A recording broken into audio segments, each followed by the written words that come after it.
Hello guys, welcome back to my YouTube channel. आज हम पढ़ेंगे हमारा next topic anti hypertensive. Previous lecture में हमने पढ़ा था एंटी डिप्रेसेंट ड्रग्स के बारे में एंड सब्सटेंस अब्यूज़ के बारे में।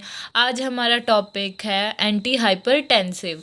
इसमें क्या होता है, जो हाइपरटेंसिव से आप समझ गए होंगे, जो हमारी ब्लड प्रेशर होता है वो इंक्रीज़ हो जाता है, उसके लिए क्या देते हैं हम, एंटी हाइपरटेंसिव ड्रग्स देते हैं। A type of drug use to treat high blood pressure, वो क्या होता है, एंटी हाइपरटेंसिव में आता है।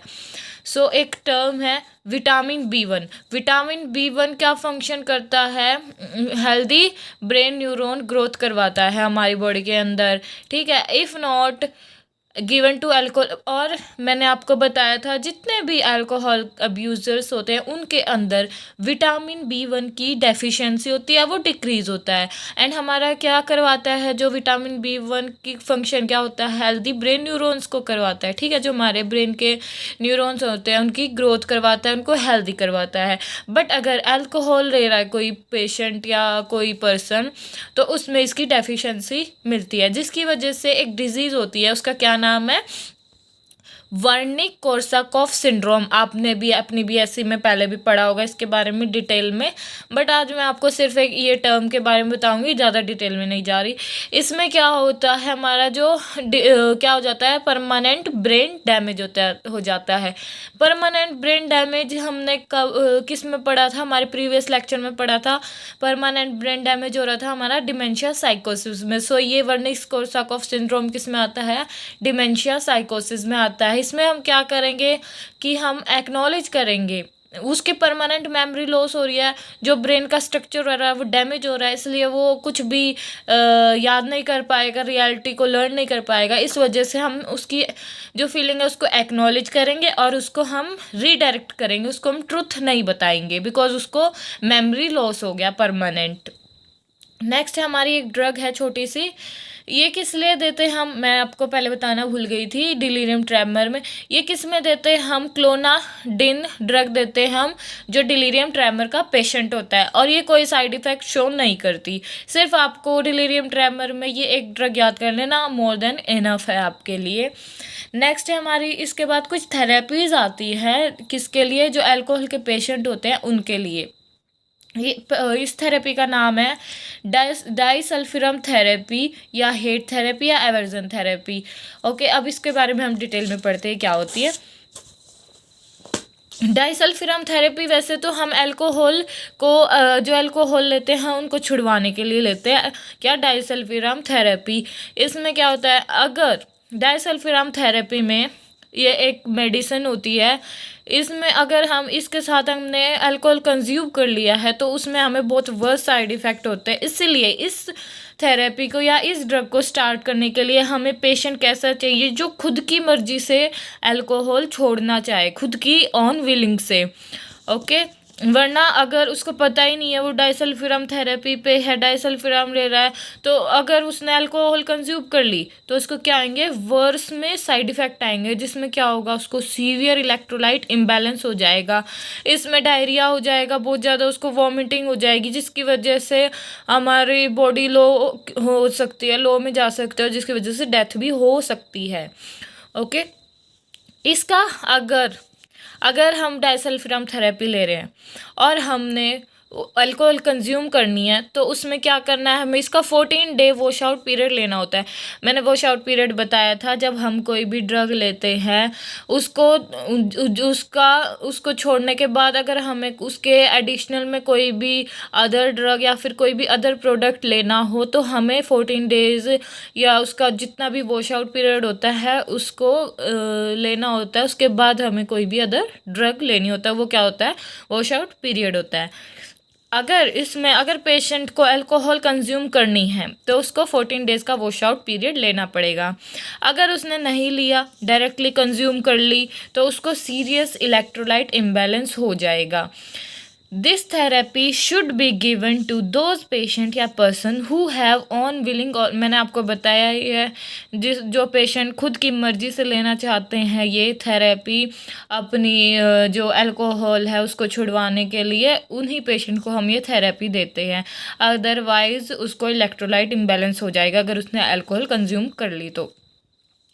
इसके इंस्ट्रक्शंस क्या हैं, हम क्या करेंगे, पेशेंट को एजुकेट करेंगे स्टॉप करने से पहले थेरेपी को क्या करे। अगर उसको पार्टी में जाना है, सॉरी, हम पेशेंट को एजुकेट करेंगे अगर वो स्टॉप कर रहा है उस थेरेपी को पार्टी में जाने के लिए, तो उसको 14 डे का वो शॉर्ट पीरियड लेना है, देन वो पार्टी में जाएगा कोई भी अल्कोहल वगैरह लेने की। जैसे आपको क्वेश्चन आ जाएगा एक सिनेरियो में कि एक पेशेंट है वो बोल रहा है कि मुझे पार्टी में जाना है, अल्कोहल कंज्यूम करनी है वहाँ जाके मेरे फ्रेंड्स के साथ, तो हम उसको बोलेंगे पहले तू अपना 14 डेज वॉश आउट पीरियड ले एंड देन तू प्लान बना पार्टी का, उसके बाद तू पार्टी में जा, उसके बाद तू अल्कोहल या कंज्यूम कर। ओके, नेक्स्ट पॉइंट है avoid use of alcohol products such as.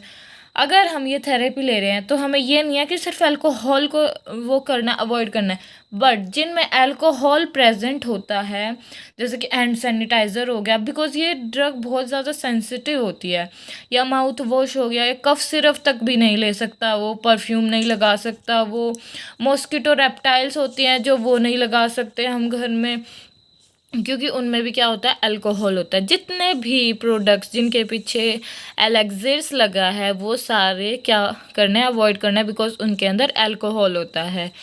जो अगर लेडीज़ है वो अल्कोहल कंज्यूम करती है तो उसको बोलना है नेल पेंट को अवॉइड करे, नेल रिमूवर को अवॉइड करे, यूज़ ना करें उनका, फेशियल क्रीम्स ना लगाए, जो अवॉइड करे वनीला एक्सट्रैक्ट को अवॉइड करे। और क्या करना है, हमें पेशेंट को बोलना है हमेशा वो क्या यूज़ करे, मेडिकल ब्रेसलेट्स का यूज़ करे, उनको अपने हाथ में हमेशा वियर कर के रखे। ओके, नेक्स्ट है हमारा पेशेंट क्या एक्सपीरियंस करेगा इस थेरेपी को लेने के बाद, उसको मेटालिक या गार्लिक टेस्ट आएगा अपने माउथ के अंदर। अब इसी के साथ ये थी हमारी डायसल्फिरम थेरेपी, एक ड्रग होगी। अब एक और ड्रग और आती है जिसमें इसमें भी क्या होता है, हम अल्कोहल से रीड ऑफ करवाते हैं पेशेंट को। इस थेरेपी में भी, इस ड्रग में भी क्या करवाते हैं, हम उसको बोलते हैं अपनी विलिंग से अगर तू छोड़ना चाहता है तो ये थेरेपी ले। इसका क्या नाम है, एकम्प्रोसेट ड्रग। ये भी किस लिए होती है, अल्कोहल से रीड ऑफ करवाने के लिए होती है। नेक्स्ट एक और ड्रग आती है छोटी सी, इस ड्रग में क्या होता है, ये होती है हमारी स्मोकिंग से रीड ऑफ करने के लिए, और इसमें भी उसी पेशेंट को देंगे जो खुद की मर्जी से रीड ऑफ करना चाहता है स्मोकिंग को, एंड इसका वॉश आउट पीरियड होता है 7 डेज का। ओके, नेक्स्ट टॉपिक है हमारा, नेक्स्ट टॉपिक आता है हमारा डिफेंस मैकेनिज़्म। डिफेंस मैकेनिज़म्स क्या होते हैं, डिफेंस मैकेनिज़्म आपने पहले भी बीएससी में अपनी बीएससी या जीएनएम में पढ़ा होगा डिफेंस मैकेनिज़्म के बारे में डिटेल में, बट यहाँ पे हम स्पेसिफिक करेंगे जो हमारे एनक्लेक्स से रिलेटेड आता है, जो हमारे एनक्लेक्स के एग्ज़ाम में यूज़ होगा, हम ज़्यादा डिटेल में जाने की ज़रूरत नहीं है।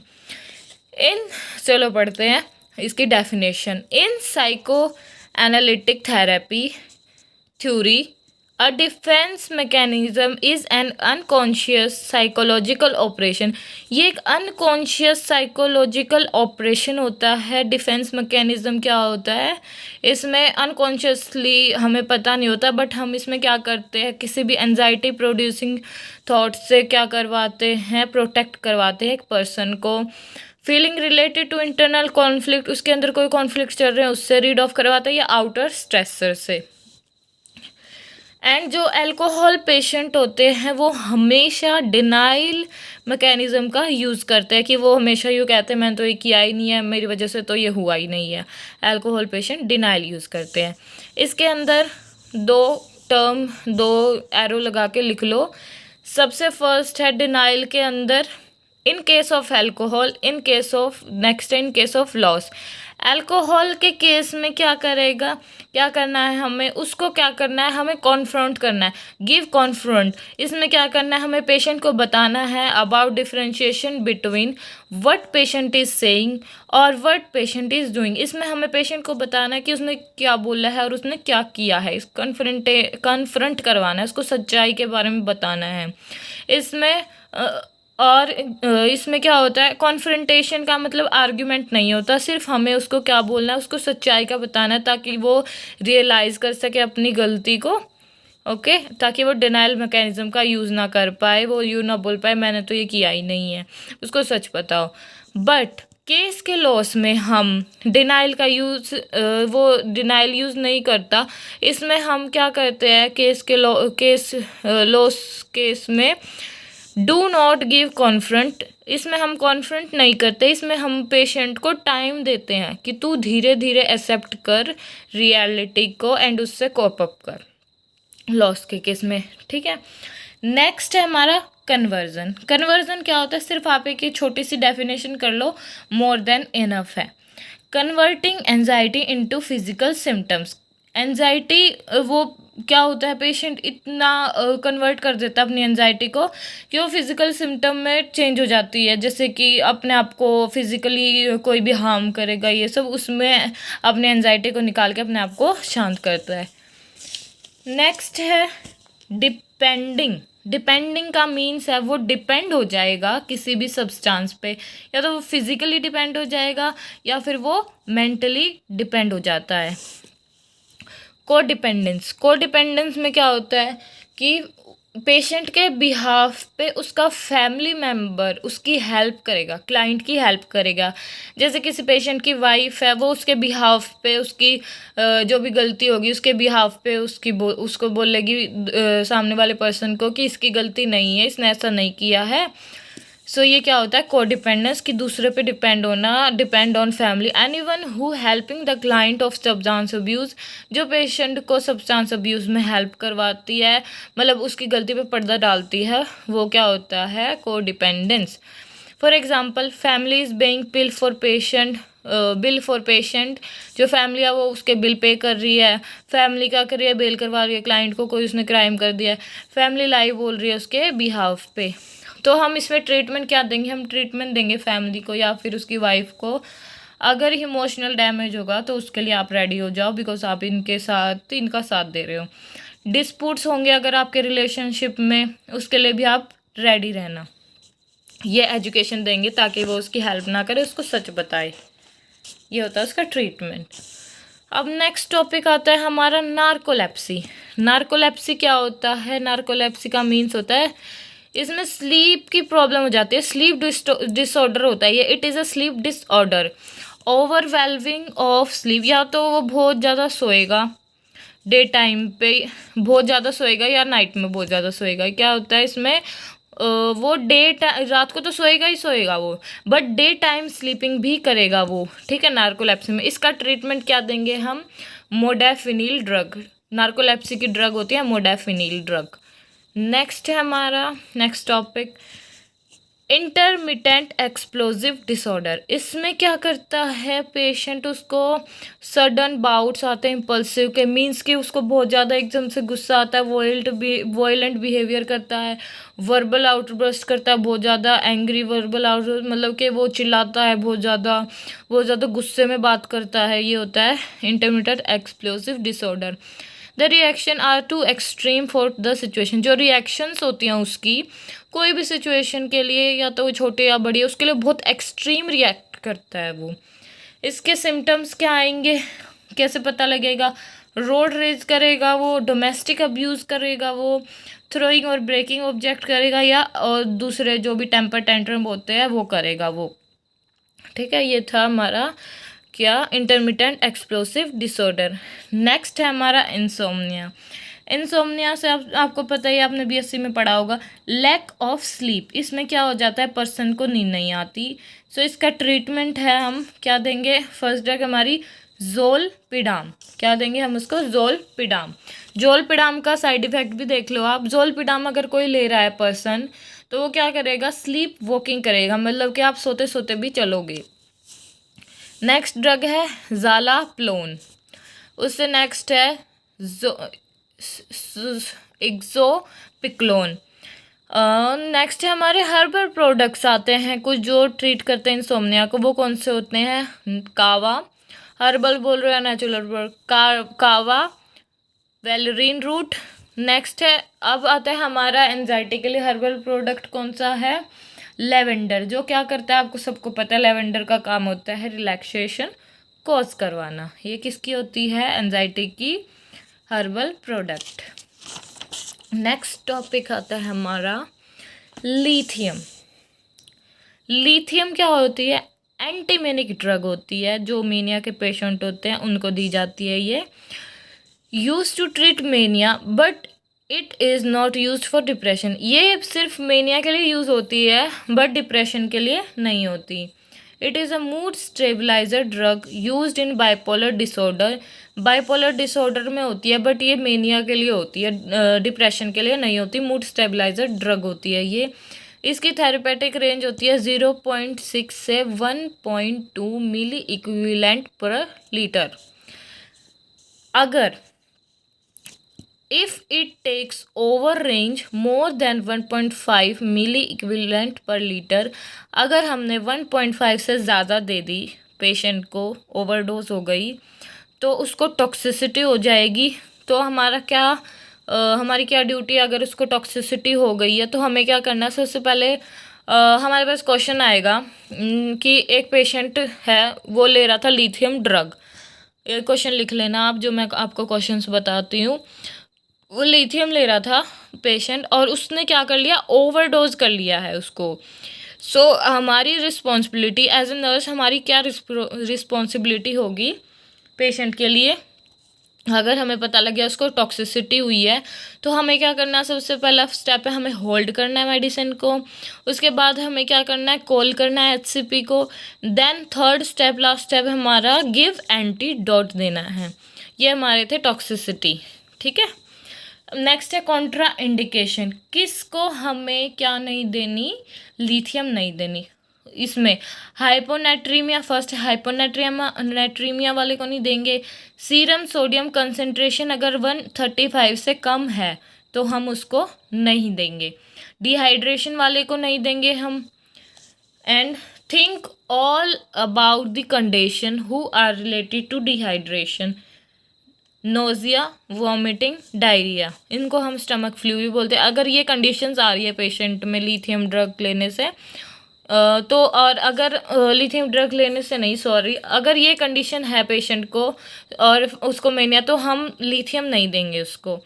प्रेगनेंसी में नहीं देंगे, जो ब्रेस्ट फीड करवा रही है उसको नहीं देंगे, और जिसका किडनी फेलियर हुआ है तो किडनी हमें अगर कोई पेशेंट है उसकी पहले हम RFT चेक करेंगे, किडनी फंक्शन टेस्ट चेक करेंगे, लैब रिपोर्ट में देखेंगे क्रेटिनिन की वैल्यू अगर 1.3 है तो हम उसको देंगे। अगर उससे कम या ज़्यादा है तो हम उसको लिथियम ड्रग नहीं देंगे। कोई डाययूरेटिक्स ले रहा है उस पेशेंट को भी नहीं देंगे हम। Be careful with older patient when we start lithium. हमें ओल्डर पेशेंट के साथ हमेशा केयरफुल रहना है बिकॉज वो पहले ही वीक है, इसीलिए। साइड इफ़ेक्ट, जो HCP को रिपोर्ट करने की नीड नहीं है। जब हम लिथियम ड्रग लेंगे तो कौन से 2 साइड इफ़ेक्ट्स आते हैं? एक तो पींग, बहुत ज़्यादा पींग होगी, इसको 2 P's से लिख लेना, ट्रिक है। ठीक है। सेकंड P है पेरेस्थीजिया होगी। पेरेस्थीजिया आपको सबको पता ही होगा बट फिर भी लिख लेना। टिंगलिंग सेंसेशन या सिरिंज लाइक सेंसेशन होती है बॉडी के अंदर। ओके। अब आते हैं नेक्स्ट साइड इफ़ेक्ट्स, जो क्या है हमें HCP को इमीडिएटली बताने होते हैं। उससे पहले हमारे कुछ और हैं जो नहीं बताने। ड्राउजीनेस, वेट गेन और ड्राई माउथ, ये होंगे उसको पेशेंट को अगर लिथियम लेगा तो। नेक्स्ट एडवर्स जो हमें इमीडिएटली रिपोर्ट करने हैं HCP को, वो कौन से? अगर उसको ट्रेमर्स आ रहे हैं, हमें पता लग गया पेशेंट को ट्रेमर्स आ रहे हैं लिथियम ड्रग लेने से, हमें फटाफट जाके HCP को बताना है सब। लेकिन फर्स्ट हमें स्टॉप करनी है, उसके बाद हमें HCP को बताना है, फिर हमें एंटीडोट देना है अगर ये सारे आ रहे हैं तो। मेटालिक टेस्ट, सीवियर डायरिया हो रहा है या डिहाइड्रेशन हो रहा है। अब बात आती है टॉक्सिसिटी। टॉक्सिसिटी क्या, हमें कैसे पता लगेगा? हमने ये तो जान लिया अगर इसको टॉक्सिसिटी होगी तो हमें क्या करना है। बट टॉक्सिसिटी में भी क्या, हमें कैसे पता लगेगा? दो टाइप की होती है। अर्ली टॉक्सिसिटी, अगर हमें पता लग गया अर्ली में ही उसको जीआई के साइन आ रहे हैं, जीआई के साइन मीन्स जीआई डिस्ट्रेस हो रहा है, नोज़िया वॉमिटिंग हो रही है, तो हमें क्या कर देना, हमें अगर अर्ली पता लग गया तो होल्ड कर देना है मेडिसिन को और कॉल करना है एचसीपी को। और लेट में अगर हमें जीआई साइन पता नहीं लगे, उसने ना बताए हैं या पता ही नहीं लगे, देन न्यूरो के साइन आएंगे। थिंक अबाउट, अगर न्यूरो के साइन आ रहे हैं तो हमें सोचना है ब्रेन के बारे में। लाइक अगर उसको कन्फ्यूज़न हो रही है तो भी न्यूरो के साइन है, वो ब्रेन के साइन है। हेडेक, एटेक्सिया, एटेक्सिया क्या होता है, जो हमारी मसल कंट्रोल होती है आर्म्स और लेग्स में, उसमें लॉस हो जाता है। टाइनाइटस, रिंग सेंसेशन, पेशेंट बोलेगा मेरे कान में कुछ बज रहा है, ठीक है। हाइपोथायरॉयडिज्म, जो हाइपोथायरॉयडिज्म हो रहा है अगर उसको, ठीक है। हाइपोथायरॉयडिज्म लियोथायरोक्सिन ड्रग होती है, किसके लिए? थायराइड को ट्रीट करने के लिए। अब हमारी नर्सिंग एजुकेशन क्या देंगे हम इसमें? पेशेंट को बोलेंगे give sodium and water to prevent dehydration.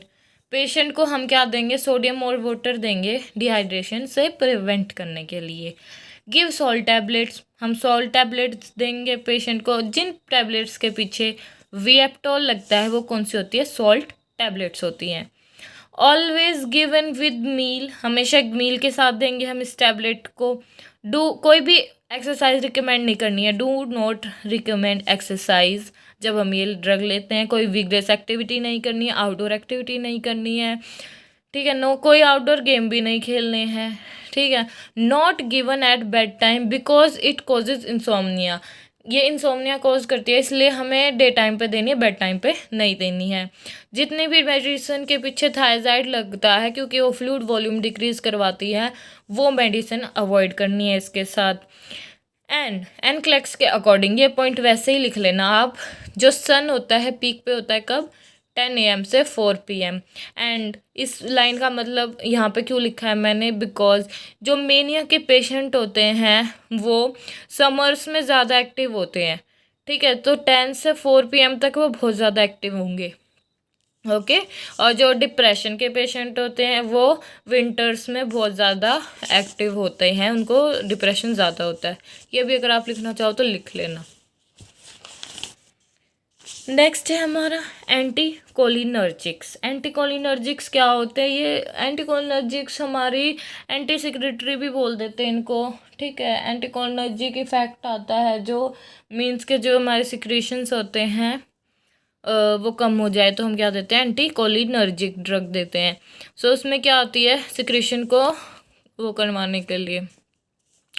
First drug आती है एट्रोपिन, नेक्स्ट आती है बेंजोट्रोपिन, नेक्स्ट आती है ipratropium bromide, NSAIDs but give acetaminophen. NSAIDs में सिर्फ एसिटामिनोफिन देंगे हम।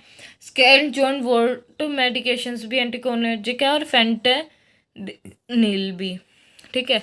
Substance abuse in newborn, substance abuse in newborn में कैसे होगा? First for first 24 hour of birth consider substance as abuse. अगर फर्स्ट 48 आवर है तो हम क्या करेंगे कि हम सोचेंगे वो क्या है, क्या कंसिडर करेंगे? वो अब्यूज़ का है। पहले 24 घंटे, पैदा होने से 24 घंटे तक वो क्या है? अब्यूज़ है। आफ्टर 48 आवर वो क्या है? विड्रॉ है, कंसिडर विड्रॉ। सब्सटेंस अब्यूज़ इन न्यूबॉर्न्स मतलब ये तो है नहीं कि भाई बच्चा पैदा होते ही सब्सटेंस लेगा, नहीं। इसका मीन्स है कि मदर ने सब्सटेंस अब्यूज़ किया है प्रेगनेंसी के टाइम पे, वो मतलब है यहाँ पे। ये छोटी सी टर्म है, आप वैसे ही जनरल नॉलेज के लिए याद कर लेना, कोई इतनी इम्पोर्टेंट नहीं है। नेक्स्ट टॉपिक है हमारा ओपियोइड ट्रीटमेंट। फर्स्ट इसका ट्रीटमेंट या एंटीडोट क्या होता है? नैलेक्सोन। एमरजेंसी ड्रग होती है नैलेक्सोन। 1 to 2 आवर लगाती है अपना वर्क करने के लिए।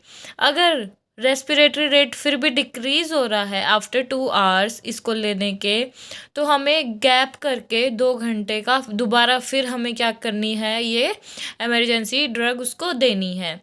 और अगर फिर भी वो ट्रीट नहीं हो रहा, फिर भी रेस्पिरेटरी रेट डिक्रीज़ हो रहा है, तो सेकंड ट्रीटमेंट है हमारा नेलट्रैक्सोन।